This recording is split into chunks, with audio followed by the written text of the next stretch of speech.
Today, I would like to present my proposal in this seminar practice from Seminar Research Design course with title YouTube Application as a Tool for English Language Learning, a Meta-Analysis. So, first of all, let me introduce my name. My name is Dhea Arinda Salsabila, and my title is YouTube Application as a Tool for English Language Learning, a Meta-Analysis. So, from here, we can know that the methodology I use is a meta-analysis. So, let's restart. We will start from the first part, that is introduction. There is research background, and I have four main points for my research background. That is first, information and communication technology plays a critical role in education in this digital age. Online learning platforms such as YouTube have made it more practical and convenient to learn English due to the progress of technology. YouTube has expanded and offerings to include a wide range of educational content, including material that can be used to learn English. And the last is YouTube is beneficial resource for language learning. It is a highly effective platform for enhancing language skills by presenting a wide range of topics. So in conclusion, in recent years, YouTube has emerged as one of the most popular and accessible platforms for learning a wide range of skills and knowledge.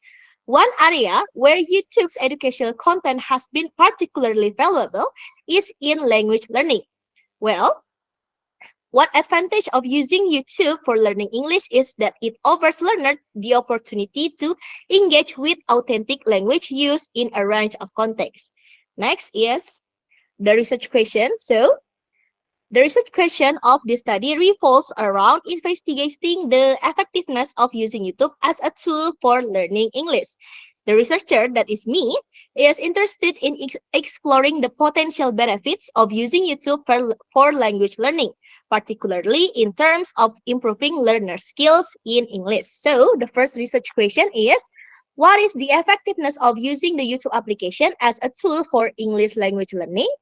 Next is, which skill is most suitable to be improved using YouTube for English language learning? And the last is, what types of YouTube videos are most effective for English language learning? Next is research purpose. There are three research purposes for my research. First is to evaluate the effectiveness of using YouTube as a tool for English language learning by conducting a meta-analysis of existing studies in the field. Next is to identify the most effective types of YouTube content and teaching methods for improving English language skills among learners. And the last is to investigate the potential benefits and limitations of using YouTube as a language learning tool, including issues related to accessibility, cultural relevance, and engagement. Next is research significance. So, this research provides insight into the effectiveness of using YouTube as a tool for language learning.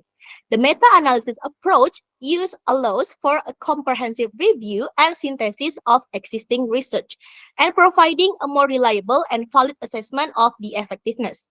The findings can have practical implication for education in involved language learning. Right, next.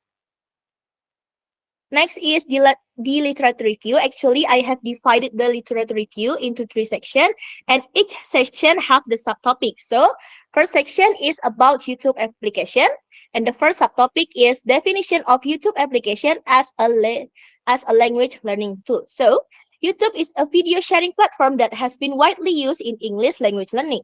And also, according to LWHB and Bean at 2015, YouTube has been used to enhance EFL college students' content learning of various courses. And next is the effectiveness of YouTube as a language learning tool. So many researchers have found the effectiveness of YouTube as a language learning tool. So first, Husseini et al. At 2020 found that using YouTube videos in language classes improves students' listening and speaking skills. Next is the affordance of YouTube for language learning, for example, visual aids, authentic materials, and interactivity. So first, visual aids. Visual aids are a powerful tool for enhancing student learning. When students are presented with visual learning, students can more likely to understand and remember what they have learned. Next is authentic materials. Authentic materials are another effective instructional resource because these materials can be designed to reflect real-life situation and contents that make students can be more relevant and engaging to learn. And the last is interactivity. Interactivity is important component for effective learning because when students actively engage with the material they are learning, they can more likely to remember the material they have learned. And next is 1.4, benefits and drawbacks of using YouTube for language learning. According to Halik and Nasution at 2019, YouTube's main aims is to make amusing videos, but it can also be utilized as an educational resources. And also, YouTube is an amazing English learning tool because through comments and discussion forums that also there in YouTube, learners can make collaborative projects that YouTube lets language learners worldwide connect and learn in the YouTube. Next is 1.5, the impact of the YouTube application on English language learning in different contexts such as formal education, self-directed learning, and language exchange program.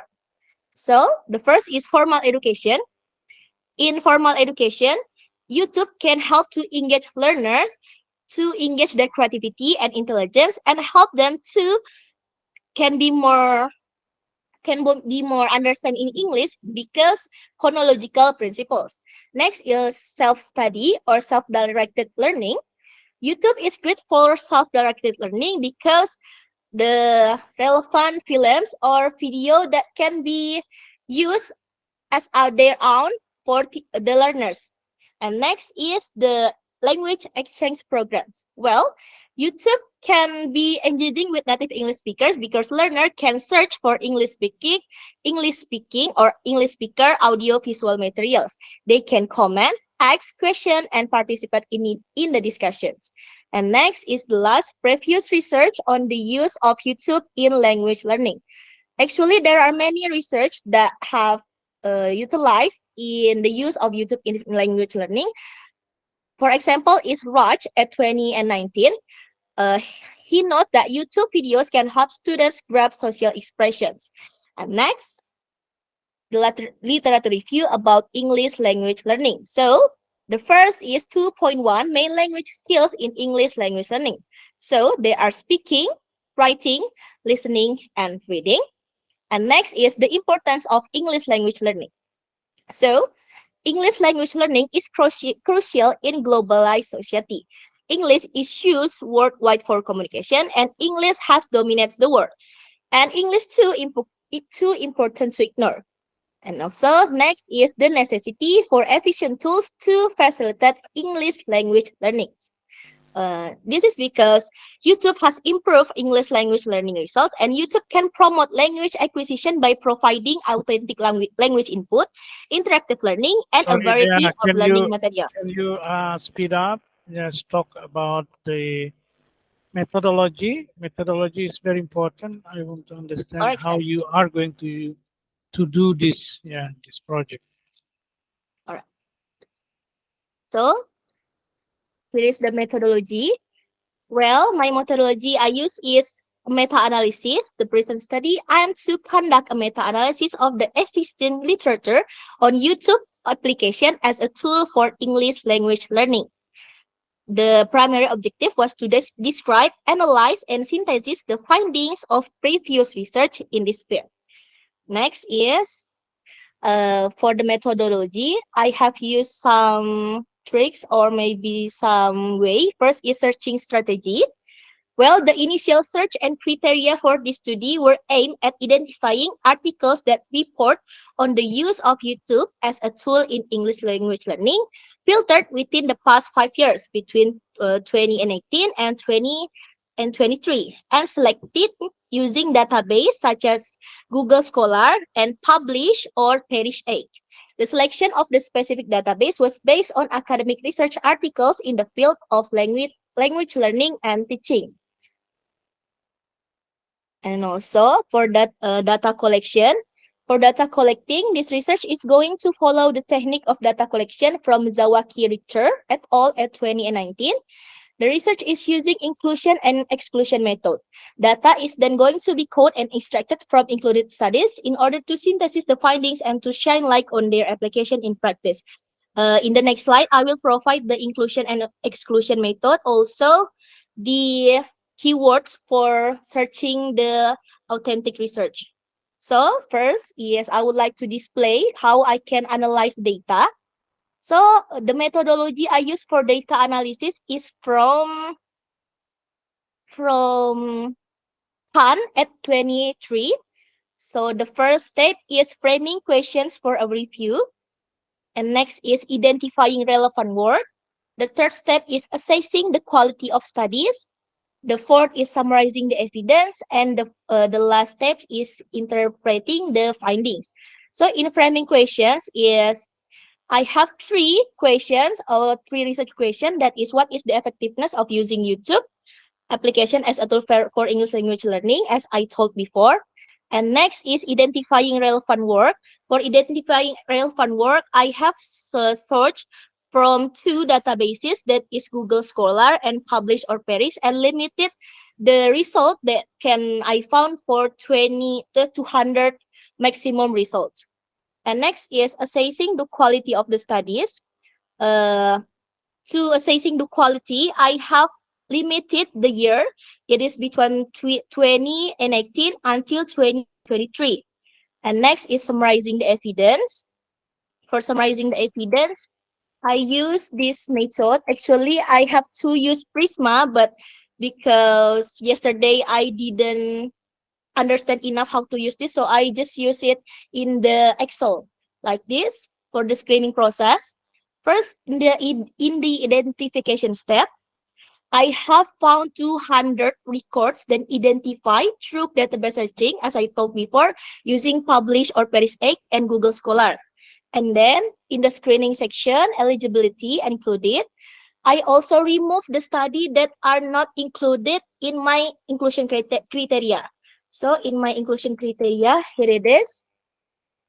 First is the data used is within the period of 2018 until 2023. The data is obtained from the source, Google Scholar, and Publish or Paris. The data used is only about the use of YouTube in English learning. The next is the data used must have results on the influence of English language learning skills, such as reading, listening, writing, and speaking. And the data used must written in English. Next is here how I use the publish or perish with keyword. So here is the keyword. I use keywords YouTube application, YouTube in English language learning, EFL, YouTube for EFL, and also the use of multimedia tools, the effect of multimedia for EFL. And next is in English language learning, I use English skills and specific skills like speaking, reading, listening, vocabulary, or grammar. Here is my appendix.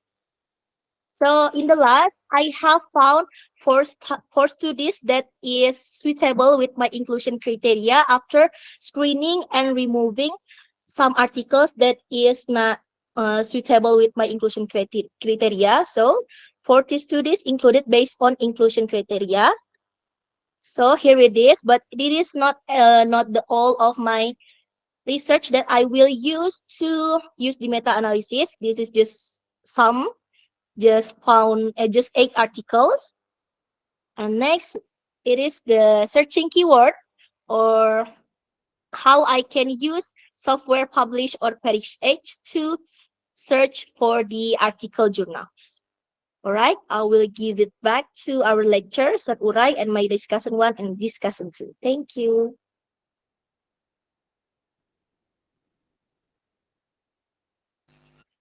Okay, are you done?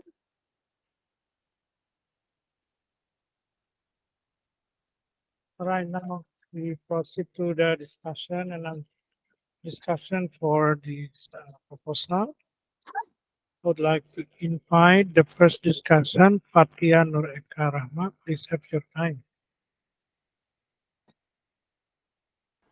Okay, thank you so much for the opportunity. My name is Fatia Noreka Rahma. First of all, I would like to say that was a great presentation. You explained every detail of your research very well, and also that was a good thing also to learn about new research that is meta-analysis. So, what I would like to ask here is Do you have any reason to limiting the articles maximum to 100 articles only in the screening process? Why is it only 200? That's my question. Thank you. All right. So thank you, Fatia, for your suggestion and your question. I will consider your suggestion in order to make my proposal can be better. So your question is, did I have any reasons to limiting the articles maximum to 100 in the screening process, and why is it only 200? Is it right? Yes.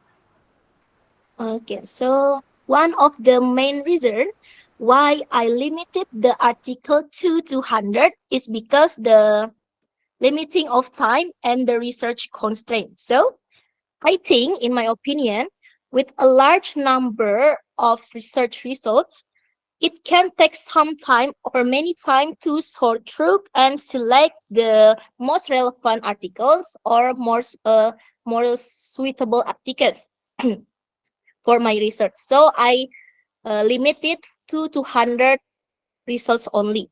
And also, processing a large amount of data requires more resources such as memory, such as time, and processing power. And also, it can make me more slow down to analyze the result.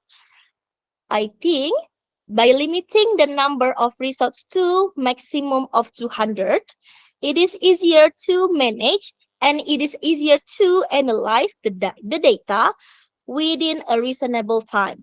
And also by limiting the data to 200, I think it can make the presentation can be more relevant because it is not too much data. I can be more focused in the topic that I choose. And I think limiting the number of results to maximum 200 is ensuring that the only most superior quality articles are selected for research. Because, in my opinion, when too many results are displayed, it can be difficult to sort or to sift through the irrelevant or low quality articles, and it can be more difficult to focus on the most important and accurate articles. So I think by limiting the number of results to maximum 200, it can make me easier to focus on the most recent publication that can make sure that my research is based on the most current and relevant data available. I think that's all. My answer. Is it clear? Yeah, it's clear there. Thank you. All right. Thank you, Fatia. Okay, thank you, Fatia. So now we go on to have Tengku Oktarisa. Please have your time. All right, sir. Thank you for the opportunity. So, first of all, I would like to give a compliment for this presentation. You did a good, you did a good job. So, for my suggestion, I think I don't see research scope part in your proposal. So, I think you have to consider it to word it down in your proposal. Also, for your appendix part, I suggest the placement of the list of articles in the appendix will be more sequential according to the year the article was published so that it looks neater, I think. And my question is, in your strategy part, you write that you use journal article for your research, right? So my question is, why you choose only journal articles but not also thesis for your searches of research? I think that's all my question. Thank you, dear. All right. Thank you, Tengku, for your suggestion, compliment, and question. I will consider it. So your question is, why did I choose only journal articles, not also include thesis for my sources of research, right? So, in my opinion, choosing the most acceptable sources for my meta-analysis research is critical and most important things because I told that I have to ensure the real reliability and validity of my research findings. And of course, both journals and theses can provide useful information on my research topic. But the selection process and standards used can have a significant effect on the quality of the data and the research that is presented. I think journals frequently have high publication criteria, including a strict article selection procedure that includes an extensive peer review process. And also, this implies that the publication is submitted for publication that will be reviewed by experts who are expert or professional in that field. So this can make sure that the publication or the articles that publish in journals have been carefully checked and it is more credible and more valid. Well, thesis also, I also believe that thesis is may not be subject to the same criteria as journal articles because thesis can contain useful information same as journal articles, but I think the thesis is cannot be more specific or cannot be more trustable than the journal article because the thesis may not have been submitted to a comprehensive peer review or might have been examined by just a smaller group, not a big group like the journal articles. And also, I think because journal papers or journal articles are more generally published and accessible to other academics and practitioners in the field, I think it can be more easier to me to use journal article only, not use the thesis too, because I have found that some thesis is restricted. We cannot open the file, and it is not suitable with my inclusion criteria because the result I have found is have to can be downloaded to I analyze. So I think while thesis can give useful search for my meta-analysis, I prefer your article journal because it is more suitable and by respectable or reputable journals. I think it can ensure my reliability and validity in my finding later. I think that's all, Tengku. This is clear? All right, thank you, Dea. I think it's clear. All right. Thank you.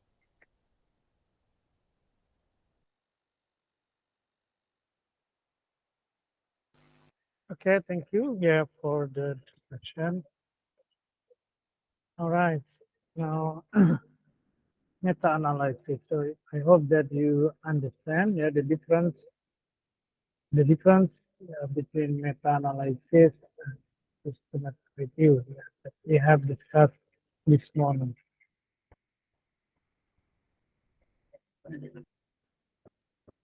Now, the purpose of meta-analysis is different, not not totally different. It's different from systematic review. So when we are doing systematic review, the focus is more on the results, yeah, the results of the research. We want to know, have some of the findings that people already reported in their research project are important findings or interesting that can be used for daily life applications. So the point is that systematic review study is to look at the greater detail of the results of the research. Now, meanwhile, meta-analysis is more general. sometimes need more articles. Yeah, the number of articles is bigger because the purpose is actually to see the bigger picture of one topic. But still, looking at the results of the research, the results of the study. Okay. Unlike bibliographic bibliographic study, focus on only the trend or the directions of the data. Now, you are in between bibliometric and systematic review. So you need a larger number of articles, even though there are two ways to do. So the first one, you you include what's that, the statistical analysis because it is more on the quantitative analysis. Uh, with also looking at the qualitative or the descriptive qualitative data. Yeah. Because some people also doing research on YouTube, for example, looking at and also investigating the phenomena using qualitative design. Now, let's start the discussion from your topic. Let me share.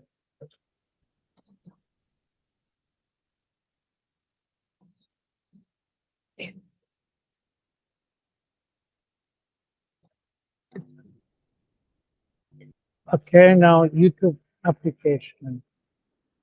YouTube is already some time. Yeah, I mean, this is perhaps when we are talking about social media, uh, we can say YouTube is the oldest platform of social media.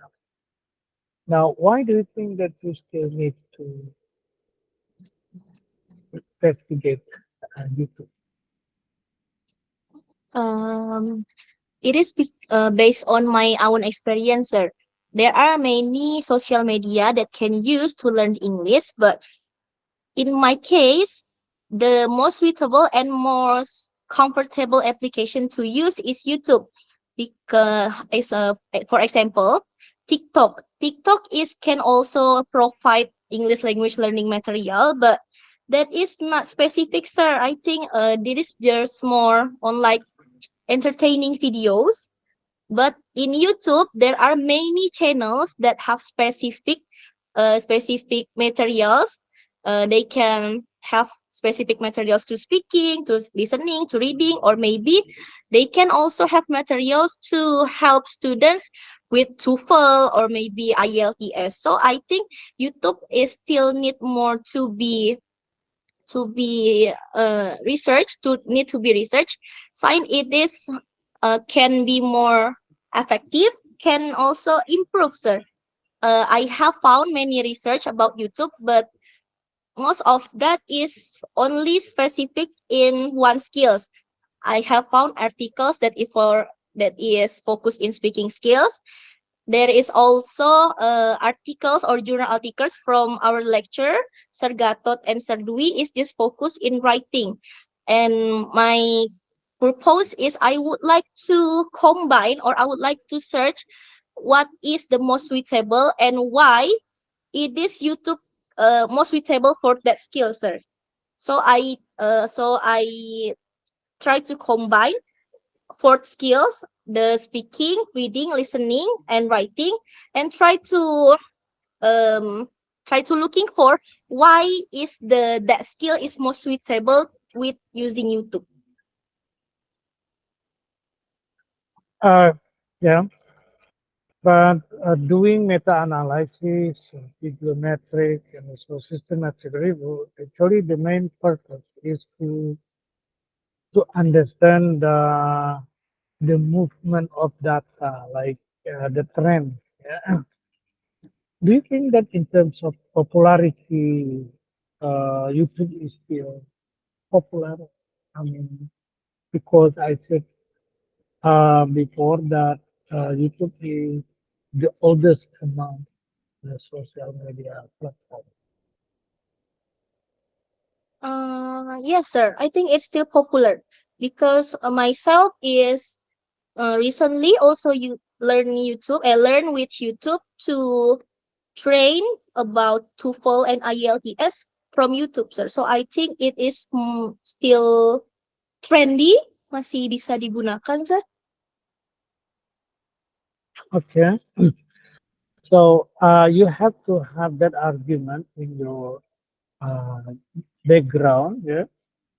So you have to have perhaps some data to say that Mhm. YouTube is still popular, yeah, among language teachers, so then they can still use YouTube for teaching English. Now, some article perhaps they're doing meta-analysis in or bibliometric or whatever, yeah, that's showing the trend of YouTube, that the YouTube is still on the stage, or it is still popular among language education around the world. Yeah. So then, because uh, the as I told you, the purpose of one of the purpose of meta-analysis for meta, we want to map the the data for the usage of uh, YouTube, you know, around the or in the case for you. Now, if you think that it is, I mean, you said that it is still popular, but you need to have the data to say that.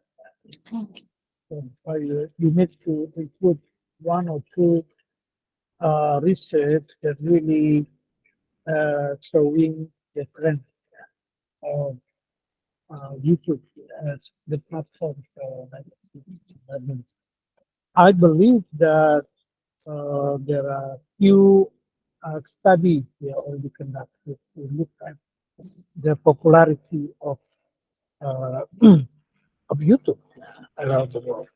So then I think you can find one or two articles that really talking about the, the social media platforms, including YouTube. Okay. The second question: what is the effectiveness of using the YouTube application? Which skill is the most suitable? What type of YouTube video are most effective? Hmm, sorry, is it YouTube or oh, YouTube, sir. okay. um, saya salah ini. I pikir Facebook tadi itu. Okay, YouTube ya. So YouTube, sir. in my mind is Facebook, yeah, but actually it is YouTube. All right, but the case is still the same, you know. All Mhm. right, now YouTube.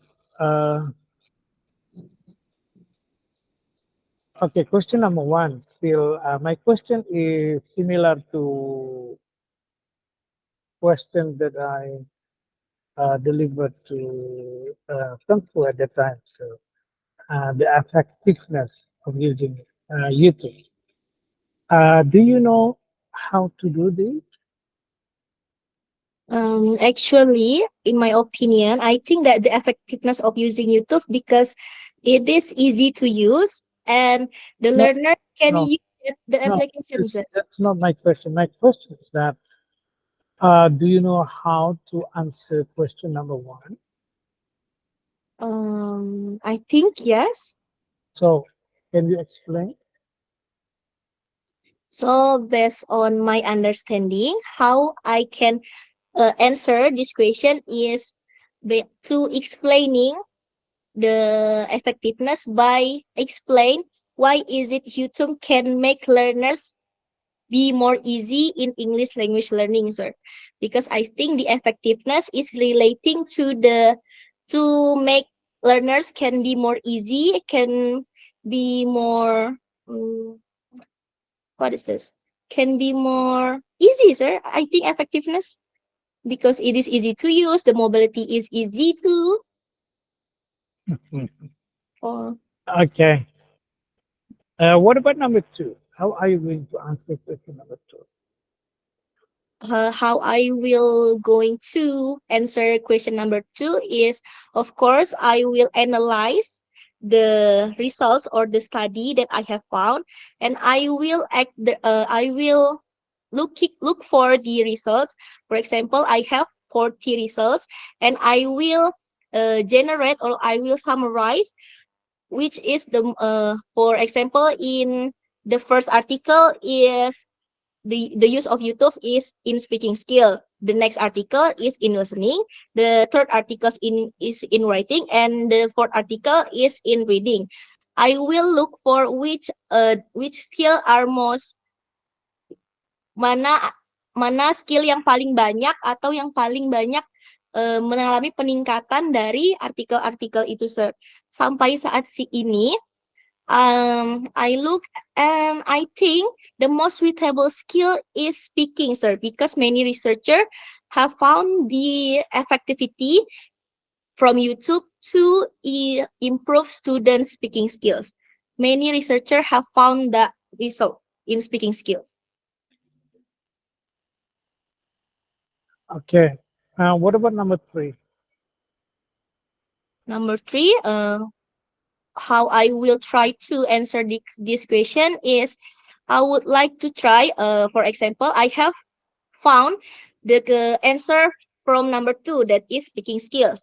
And then I will try to look for what type of YouTube videos that can enhance speaking skills for English language learners. For example, maybe type of YouTube that is dialogue or films or movie, or maybe YouTube videos that is just display the text, or maybe the types of YouTube videos that just display monologue, and I will try to analyze the types of YouTube videos, sir. Or maybe a types of YouTube videos that is by native speaker or maybe from Indonesian speaker. Okay. Now, looking at your question, it's very different from what how I understand, yeah, your research, yeah. But before we come to that one, I want to have a look your methodology, uh, searching strategy, data collection, screening, data analysis. Okay. Now, starting from screening, kita mulai screening because I mean it is related to the research question. So how are you going to do screening? How I will going to do the screening is, first I would like to looking for or search the results or the study from two databases, as I said before, in Google Scholar or Publish or Paris, because That's not screening. Yeah, screening means that you have already the data in your hand. You have the data. So I'm not asking how you find the data. What I'm asking is that how you screen the data. So screen means that how you select and deselect. is it like filtering, sir? Yeah, like filtering. Okay, so I would like to filter the data first. Like I did yesterday, is first I would like to search the result or the study, and then I will look for the article that's suitable with my inclusion criteria. First is I have removed 2 articles that is not written in English, and also I will remove the study that is not containing YouTube in the topic. Also, I will remove the study that is not can be downloaded, or this is restricted to the publisher only. And also, I will remove the study that is no dissertation, no article or no result that I can be download. And also, I Wait, also wait a minute. No remove article. What do you mean no article? what? I'm sorry, sir. You said no article. What do you mean by no article? No, where is? Yang mana, sir? You said, Mm-hmm. apa tadi tu? Aduh. You said, I heard that you mentioned that Mm-hmm. you exclude something that no article, something like that. No article, sir. Okay. I remove article that is just citation and cannot be downloaded. So you remove the articles. Mm-hmm. That's only citation. What do you mean by that? After I search in publish or perish, I have found the article. There is a title, there is authors, and there is the publication, sir. But when I try to open the result, it cannot, and it just itu hanya muncul citationnya, sir. And after I look back to the Okay. Paris, in the keterangannya, just only citation. Yeah. So there is no article available. Oh, alright. Yeah. Okay. Okay. That's not yet screening actually, because this is the what we call identification. Identification means that we identify which searching results can be followed up or not. So screening here is that you already have the list in your hand and you still want to remove things based on your criteria. So what is your actual criteria of inclusion and exclusion? Here, yeah, like the data published. Let me read from your um, proposal here. Yes, inclusion criteria, exclusion criteria. So they publish before blah blah blah, and after this, of course. So this one actually is not the inclusion or exclusion. This actually the identification. So you, I mean the definitions of the scope of your searching. Kalau yang namanya searching kan kita bisa set ini jangan sampai apalagi kalau menggunakan Scholar kan kita cukup okay, we need to set the year like this ya, to 2019 and 2023. Jadi artinya kita tidak akan mungkin dapat artikel yang sebelum 2018 atau kalau setelah sudah bisa akan belum pergi. Nah, itu namanya kriteria bukan inclusion atau exclusion, tapi pada definisi scope dari riset kita. Kemudian the data cannot count from Scholar. Maksudnya adalah the data yang maksudnya tidak bisa di-download itu kan. Yes, sir.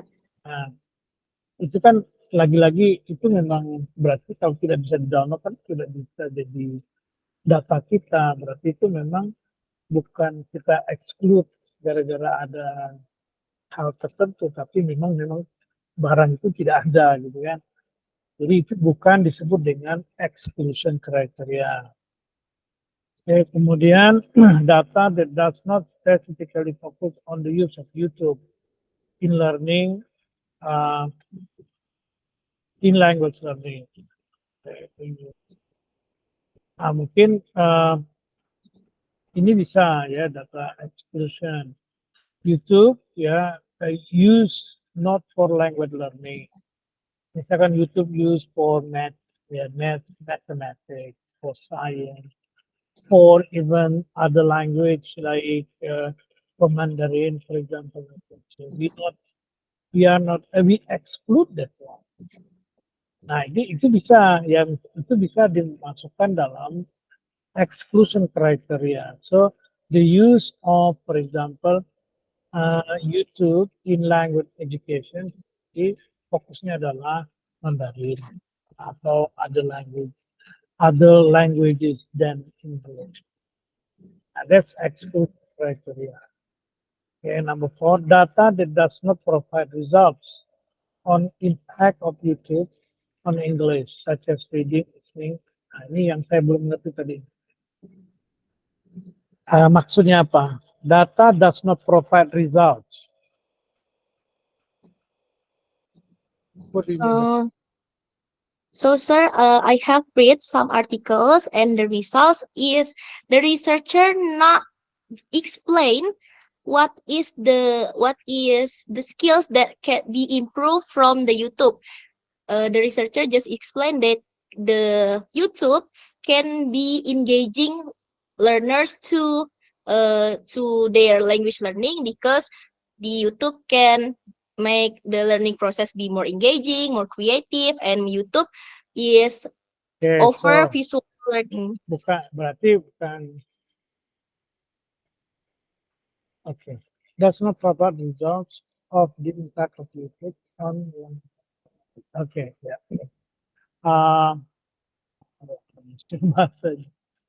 Data does not provide results on the impact of YouTube. Results results in the impact of YouTube on English learning skills. Okay, yes.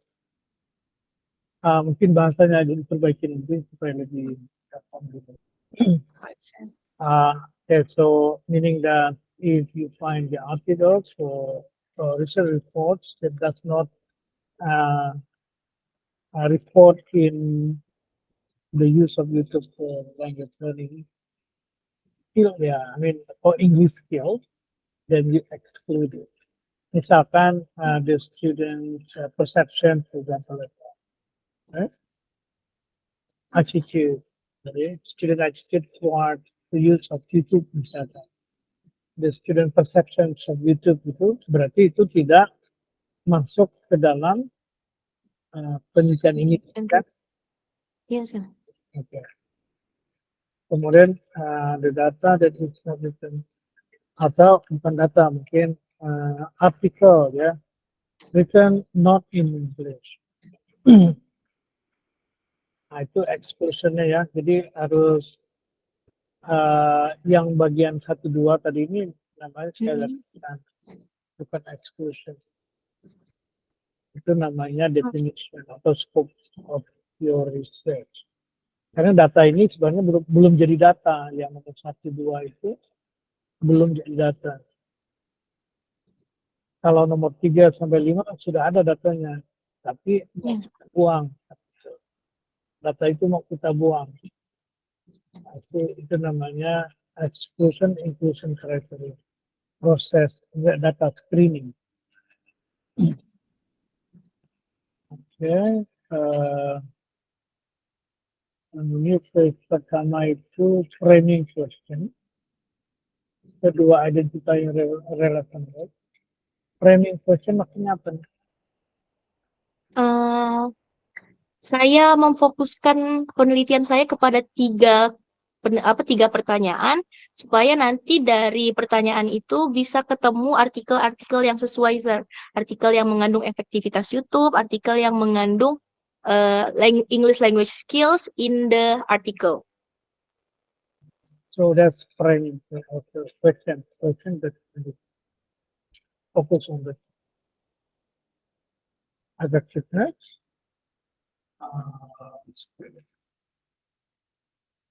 Mungkin bukan suitable kan tadi ya. Kalau tadi questionan research question itu suitable, perhaps not suitable, perhaps. Karena kalau suitable itu lain lagi analisis. Kan mungkin the most popular skill. Which English skill is the most important one? Being trained or being taught using YouTube. Kira-kira yang paling banyak itu penelitian itu um, penelitian penggunaan YouTube itu yang paling banyak untuk skill apa gitu kan? Gitu. Pertanyaan kamu apakah nomor 2 itu adalah seperti itu? Yes, sir. Uh, itu tadi apa?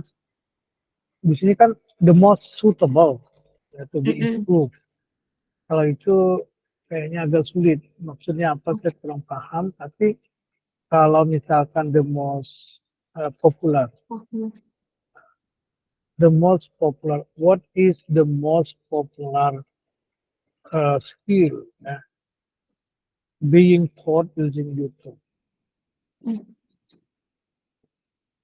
Jadi kita melihat skill apa yang paling sering dilakukan penelitiannya. Nah, kalau the most suitable itu tidak harus the most popular.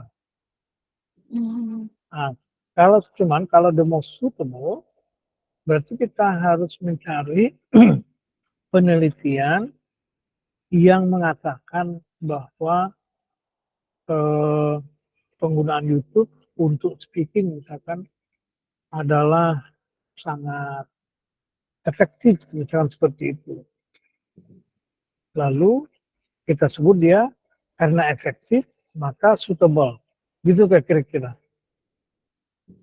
Sebenarnya saya mau mencari yang paling sering diteliti sih, sir.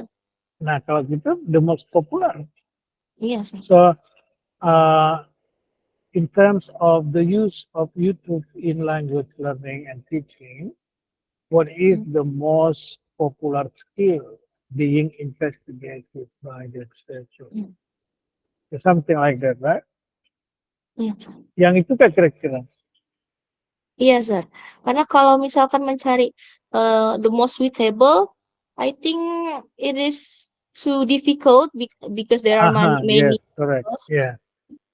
So the investigation or the analysis is not enough if you can find only the popularity or the majority. Because majority or popularity, the most popular skill, does not indicate and does not guarantee that uh, this skill become the most suitable. Because the most suitable is not necessarily the most research. Jadi yang paling cocok itu tidak mesti yang paling populer risetnya, yang paling sering dilakukan tidak mesti. Nah, even to question number 2 is also possible if you want to investigate the most suitable language skills. Tetapi berbeda dengan the most popular language skills being investigated using YouTube. Nah, kalau tadi kalau kamu maunya the most popular ya berarti ini wordingnya diganti. So which skill is the most popular to be improved? Atau bukan to be improved, to be the most popular research project. What skills is the most popular research project of using YouTube? Nah, kalau nomor 3, what types of YouTube videos tadi adalah, kalau what types itu, so, can you mention the types of video? I mean YouTube video. Based on my understanding, I have watched some videos that is just only text, sir. For example, in order to learn about TOEFL or IELTS, there are many videos that is just display the text and the sound. And also, there are many types of videos that also visual or display the person. For Mm. example, is for example But like the from what problem channel? of this, yes, I got what you Mhm. point. The problem with that is that uh, how are you going to answer this question? What type of YouTube video are most effective? So how are you going to do that? Are you going to find the most popular again and then Yes, sir. do the second analysis among the most popular one?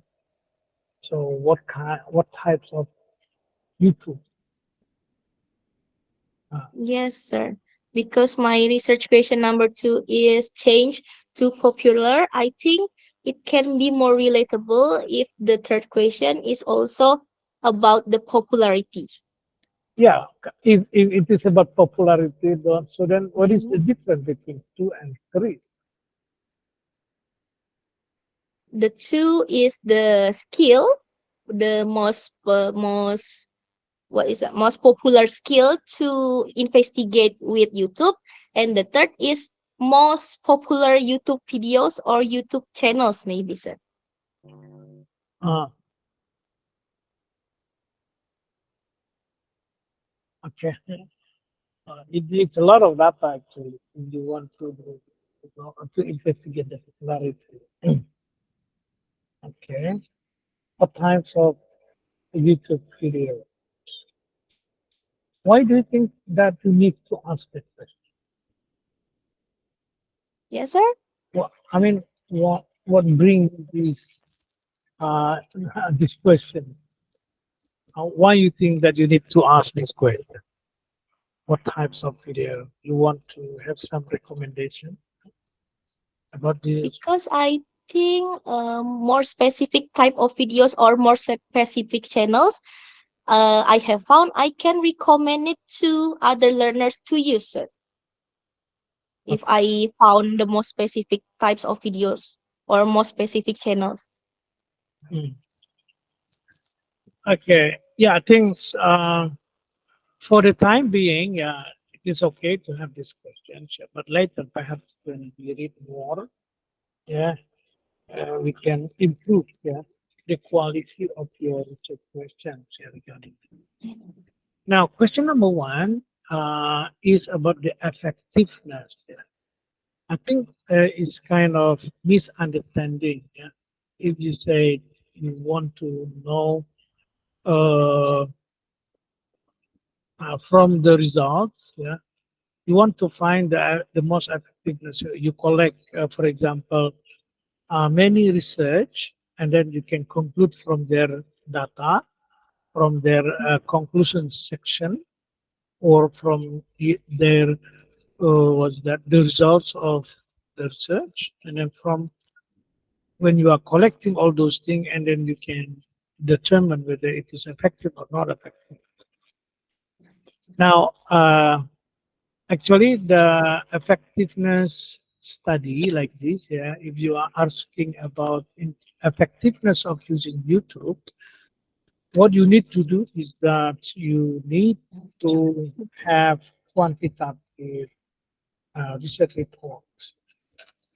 So that's also perhaps become the inclusion criteria because you want to answer question number one, you need the Mhm. data in the form of results, the research projects results are using like experimental study design because by having experimental study, yeah, you can have the data, yeah, from uh, other publication, from articles, I mean, that you have already gathered. So now you have the collection of article. Now the first thing you need um, to do is that to separate which article is presenting quantitative methodology quantitative design containing or reporting, for example, the data about what's that? About the calculation of effectiveness in their study. Now, for example, out of 200 articles that you gathered, for example, so there are, let's say, 30 papers, for example, that reporting the use of YouTube in or the experimental design. So from these 30, from these 30 articles, you try to calculate the effectiveness for the whole 30 articles that you have access. Jadi sekali lagi question number 1 sih sebenarnya berat sekali. Ya. What is the effectiveness of using YouTube? Itu beratnya itu sebenarnya ngambil data dari, kan kita tidak boleh, bukan tidak boleh, dalam meta analisis kan kita tidak cari data lagi. Jadi kita menggunakan data yang sudah ada. Oleh karena itu dari 30 artikel misalnya, datanya itu harus formatnya kurang lebih sama. Ya, misalkan desain daripada experimental study kan pasti ada pretest, post-test, dan treatment. Pretest, treatment, post-test. Apakah kita menggunakan single class atau kita menggunakan maksud saya menggunakan satu grup saja kah atau dengan 2 grup ya, control group atau dengan hanya eksperimental group seperti itu. Jadi intinya untuk menjawab nomor 1, kita melakukannya itu menghitungnya persis seperti kita menghitung riset yang biasa dilakukan di S1 yang eksperimental.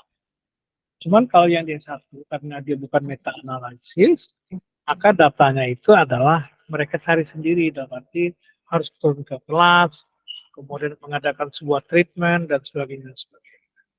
Nah, tetapi kalau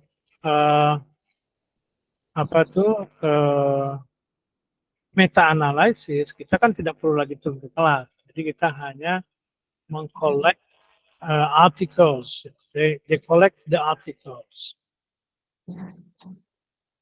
Di artikel-artikel yang, tapi harus yang ini, yang desainnya, ya riset desainnya juga adalah eksperimental gitu, atau yang kuantitatif. Nah, data kuantitatif mereka itu kita kumpulkan, kita analisis dengan analisis kuantitatif. Ya ada juga mean score-nya, ada misalkan aspek apa gitu kan, kita ambil dari semuanya. Seperti itu. Jadi berarti inclusion kriterianya itu harus ditambah, yaitu dengan riset design dengan menggunakan experimental study. Karena kalau kamu tidak ada penelitian itu, yang nomor 1 nggak bisa dilakukan. Jadi what is the effectiveness of using YouTube? Ya, itu tidak bisa dijawab dengan misalkan cuman the right conclusion gitu, tanpa calculation. Jadi riset-riset yang ada. Jadi sebenarnya kita harus menghitung ulang, tetapi datanya itu dari berbagai hasil riset. Data mereka kita ambil dari data kita, di situ kita kalkulasi ulang. Itu bisa menjadi meta analisis. Yang question number 1 itu ya. Seperti itu. Saya kira itu saja yang dapat saya sampaikan ya. Kalau yang ini sudah proses, sebenarnya ini seperti ini harusnya sudah seperti yang saya katakan tadi, bahwa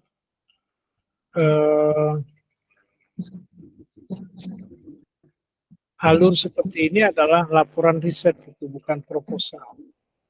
Karena kan ini berarti kamu udah kerja dulu. Sebelum proposal seminar, kamu sudah punya datanya gitu. Nah, nanti kalau di seminar beneran ya nggak boleh kayak gini. Ini yang saya sebut tadi itu identification nih. Nah, identification itu kan record, identified itu database searching. Jadi kita searchingnya tuh dari benar-benar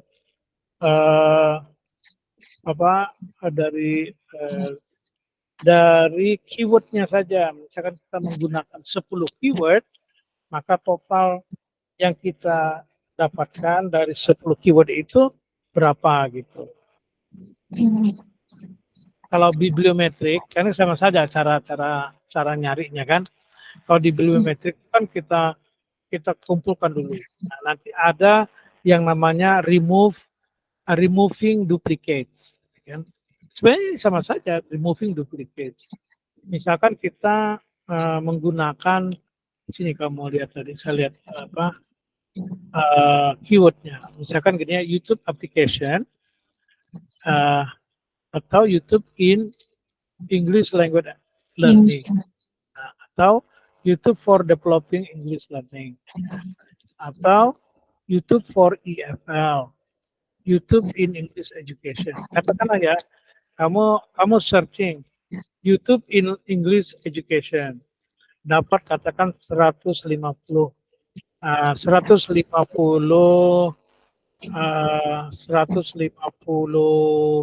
artikel. Kemudian nyari lagi YouTube in English language learning, misalkan seperti itu. Pastilah mereka itu akan ada overlapping kan. Nah, overlappingnya itu yang disebut dengan removing duplicates. Nah, itu masih dalam tahap tadi identification. Ya. Belum pada proses screening. Yang ini sebenarnya sudah bagus ya. Yang ini nih, ini di identification. Jadi identification itu benar-benar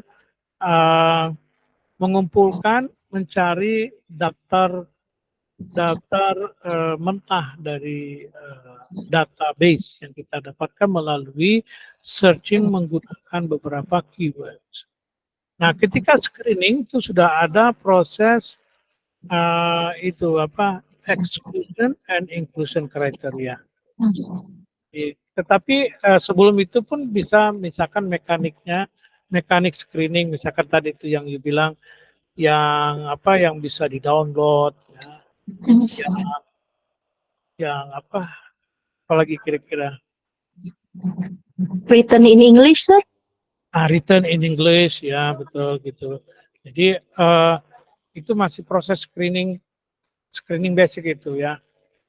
Kalau di sini ya, removing title that is only citation, ya berarti kan without article, removing that cannot be accessed and cannot be download, ya. Kemudian that don't primarily focus on YouTube, ya, and language learning. Misalkan YouTube, the use of YouTube in education in general. Nah itu screening. Bisa juga langsung kepada exclusion, inclusion di situ pun juga boleh. Ya. Kalau kamu mau perlu separate juga boleh. Ya, asalkan kriterianya itu mencukupi. Gitu. Kemudian eligibility, ini apa nih? Maksudnya eligibility itu apa? The final score, final itu kan? The final number gitu kan setelah screening. Iya, sir. Yang sesuai tapi dia bukan berbentuk artikel jurnal, terus fokusnya not only in YouTube. Dia udah kan pertama kan udah written in English, udah membahas YouTube, tapi tuh setelah ditelaah lagi ternyata the focus is not only YouTube. Ada satu artikel that I have read yesterday in the result, sir. the researcher display the English language learning can be improved with YouTube and TikTok. Jadi fokusnya tidak hanya di YouTube. Jadi saya remove lagi. Ya, ya itu sudah betul. Tapi ya eligibility-nya ini saya nggak begitu paham sebenarnya eligibility-nya. Biasanya dia adalah sudah di final for analysis. Data yang memang sudah analisis baru dia kita masukkan. Dari misalkan ya menjadi 40 studies gitu ya, included based on the exclusion criteria. Itu kan maksudnya.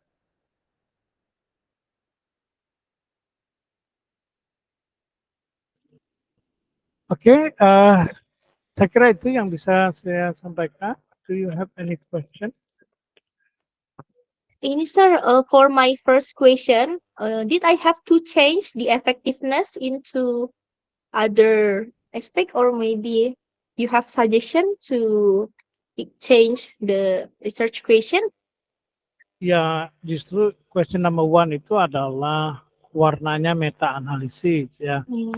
Kalau kita buang jadi meta analisis yang meragukan. Maksud saya apakah masih bisa disebut meta analisis? Masih bisa sih sebenarnya.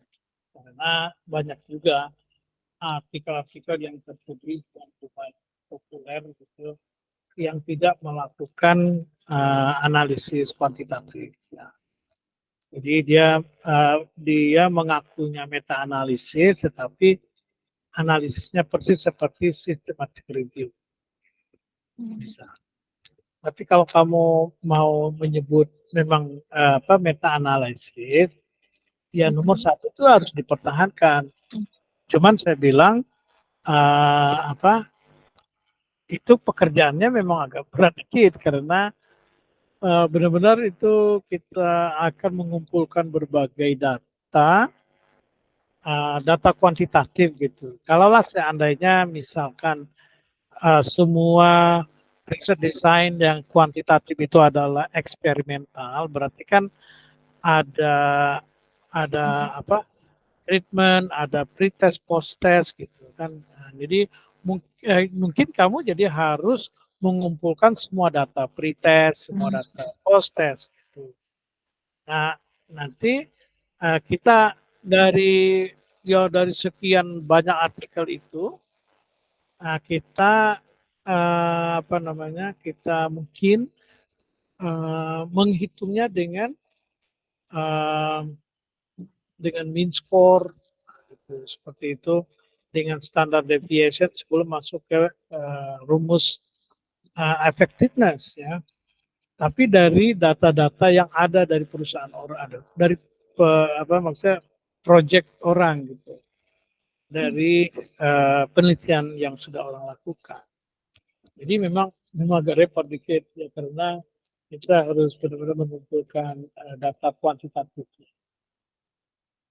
Nah, itu bisa, cuman bagaimana caranya supaya data kamu tidak terlalu besar.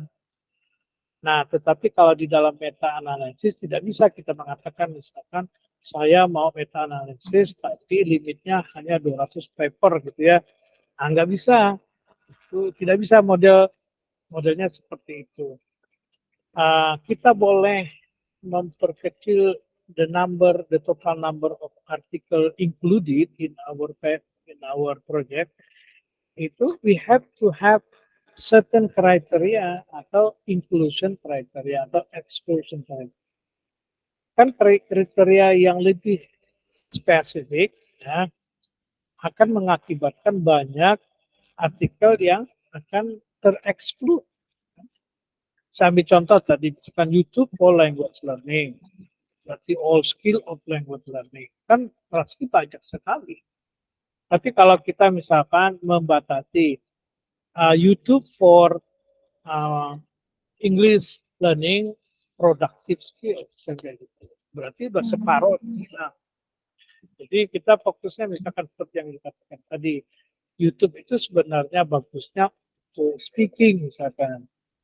Berarti ya kita fokuskan kepada productive skill. Karena misalkan YouTube itu tidak begitu cocok untuk reading misalkan seperti itu. Atau listening misalkan. Atau kita memfokuskan speaking and listening misalkan seperti itu. Nah, kriteria-kriteria itulah yang akan meng-cut down the number of your article, of your data. Ya, tidak bisa data di-cut down tuh dengan karena waktu saya maunya hanya sekian jumlahnya gitu, tidak bisa. Tidak bisa. Jadi kalau kita misalkan tidak punya waktu dan oleh karena itu tidak luas, berarti kita sempitkan dengan menentukan kriterianya itu.